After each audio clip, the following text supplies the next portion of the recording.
Hi, I'm Sarah Aguilar from LIV NRG, and today I'm at the Health Optimization Summit in London with Matt Maruca, the incredible 20-year-old who's the founder of Ra Optics blue light blockers and creator of the light diet.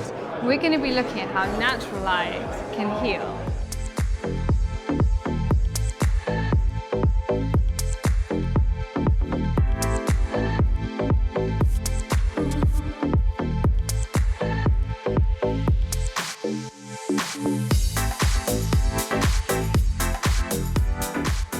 I want to know if you could tell me about the steps of the light diet and what they are and how they can benefit you. Absolutely. So the light diet is a diet that focuses on optimizing the body by optimizing the engines that improve the function of our body and drive the function of our body. And it's been shown that when they don't work well, then we can't function properly because we don't have the energy to fuel it.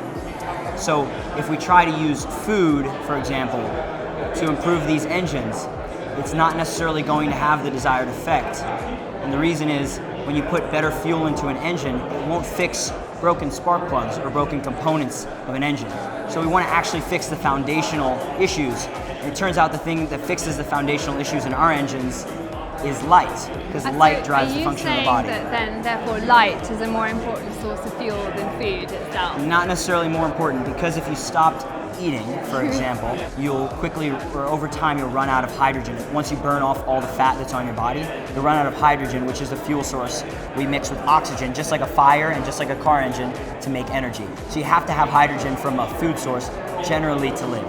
There are reports of people who have lived on just air and sunlight, but I am not sure about this. So as far as we know, it's necessary to keep eating. However, the thing is that we evolved lots of systems in the body to generate energy that were additional to the consumption of fuel, of food. So for example, when we're in the sun, we're getting a full spectrum of different frequencies of light to which certain pieces of the body are tuned. So for example, approximately, I believe it's 313 nanometers of light. That's UV light. It allows us to make vitamin D3. So that shows a case where you can eat food all day and have energy from the food, but you're not going to make vitamin D. Do we get enough natural light today? No, we don't. That's one of the issues, is that people are living in a way where we're indoors all the time, so we're not, yes, we get enough food to stay alive, but we're not getting the full spectrum of light to catalyze and power all these other reactions that have evolved, including the first being, one of the biggest being vitamin D synthesis, but also the synthesis of hormones like melatonin, which helps repair our body. Sunlight is a key player in that process. So basically our artificial light lifestyle is creating lots of problems for our health. Yeah, so what problems are the artificial light causing? Yeah, so when you're living under lights like the ones we're under right now, you're automatically lacking ultraviolet and infrared light, which power a tremendous amount of functions in the body. So if you don't have that, you're already at a deficiency overall. You can eat all the best food in the world, but you're still going to be functioning at a deficiency, because we need UV, ultraviolet for certain things. We need infrared light for a lot of other functions in the body to keep us optimal. Again, that particularly includes optimizing the function of our engines, which give us the energy to live, which, for example, consider if you stop breathing, you die very quickly because you don't have any oxygen, which is how we power these engines. So why are you wearing blue light blockers that are red shaded right now? So I've been staring into a bright light on the stage, and it's almost giving me a bit of a headache because the light is very bright and abrasive, and we're designed to be in sunlight, like I've said. So when we're exposed to artificial light, particularly artificial light plugged into electricity, which most are today, there's a flicker effect. Yeah, we're surrounded by, there's an effect called the flicker effect, which essentially means these lights are flickering at a level that we can't visually perceive, but it triggers these systems in our body that control our sleep cycle and all these other things that are controlled by the light and dark cycles of the earth. And it just kind of sends it into overdrive, and so we'll get things like headaches, migraines. So I'm wearing these to protect from the higher energy frequencies, which from the sun they're cool because they're all balanced out. But when they're in these lights around us, it has different effects on the body. Yeah. Would you only wear the red ones at nighttime? Generally, you would. These red lenses at night, they block all the blue light and a lot of other frequencies, or the green frequencies as well, the higher energy frequencies, which disrupt our sleep cycle. So I would normally wear these at night, but because I've been under this light all day, I really want to just give my eyes a break, because none of this light's basically, how can I say, none of this light is natural anyway. So what I'm doing is just allowing only the red, orange, and yellow components of the lights around us to hit my eye and provide illumination without the blue and the green components, which can create a little more stress and problems. Totally good in the full spectrum of sun, but not totally good in the artificial lights. Would you wear those before going to bed? I would. Yeah, so Yeah, if after you're the on sun your goes phone, down. watching TV, or even just in a room Walking on the that's lit. street, driving a car. These ones I can't condone for driving a car because the laws are a little strict. Personally, I do, but cannot recommend it. But yeah, I would wear these whenever I'm exposed to artificial light at night. Will they help you sleep?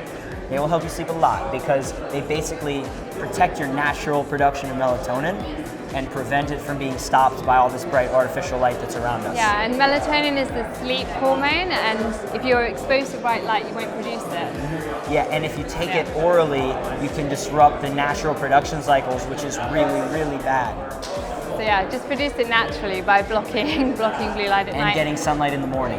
And why would you wear, because I've got the yellow tinted ones on, why would you wear these during the day? Because one, if you don't want to have the color distortion that I'm seeing right now, if you want to see a more broad spectrum of color, which is what these artificial lights are trying to imitate, which the sun can't be beat from the sun. For example, if you see a painting under the full spectrum of sunlight, you will see more color in the painting than under artificial lights. The reason being that there's a more broad spectrum of light being emitted by the sun, so the different shades in the pigments, which are generally coming from natural, organic, living things anyway, are in the paint that the painter was using.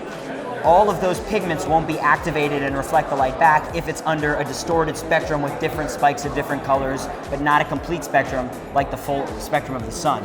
It's a big mistake. Yeah. Same thing like if you have a human who is seen under artificial light, you see more blue light frequencies generally being reflected off of them. We appear paler and sicker. If you see someone in full spectrum sunlight or even warmer light, they appear warmer, they glow more.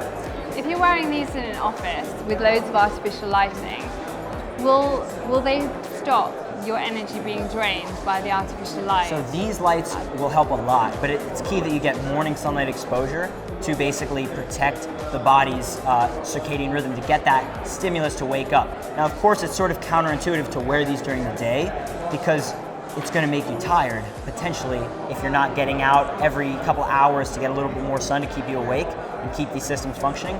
The key is that anytime we go into artificial light, it's already suboptimal for our body's function.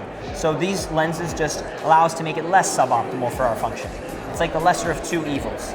These lenses also will reduce eye strain, reduce headaches, reduce these things. However, these are meant for people who only will work with a clear lens. They don't want to have color distortion. A yellow lens that's truly yellow will block even more light, and a lens that's orange or red is blocking even more frequencies based on the way we design them. But we wanted to have an option for people that they get the night benefit, which is what these are for, which can be used during the day if you're in bright, abrasive light all day. And if you're willing to wear the colored lenses and you don't mind it and you enjoy it, those are meant for people, which is a large sector, who don't want to have that, how can I say, color in the lens in a more professional setting, for example. All right, well, thank you so much. Thank you for the glasses as well. Thank you, Sarah. And how can people find out more about you? So you can check my company out, Raw Optics, raoptics.com.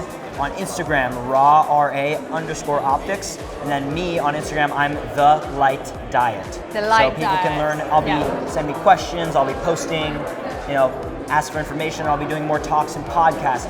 Most information I've shared is on podcasts. So just with different people. And I would check these out. One with a guy named Luke Story, and another with a guy named Ben Greenfield. These are two full of information. Definitely share them. Yeah. Thank you so much. Thank you very much Lovely to as chat well. with you, and thank you for the too. glasses as well. Absolutely.